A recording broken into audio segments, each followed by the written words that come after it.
இறைவனிடம் கையேந்துங்கள், அவன் இல்லை என்று சொல்லுவதில்லை.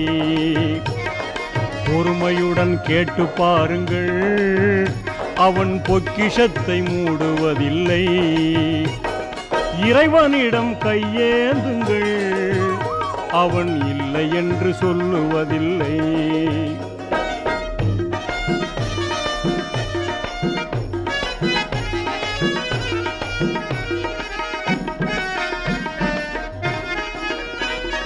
இல்லை என்று சொல்லும் மனம் இல்லாதவன், ஈடு இணை இல்லாத கருணை உள்ளவன், இன்னல் பட்டு எழும் குரலை கேட்கின்றவன், எண்ணங்களை இதயங்களை பார்க்கின்றவன்.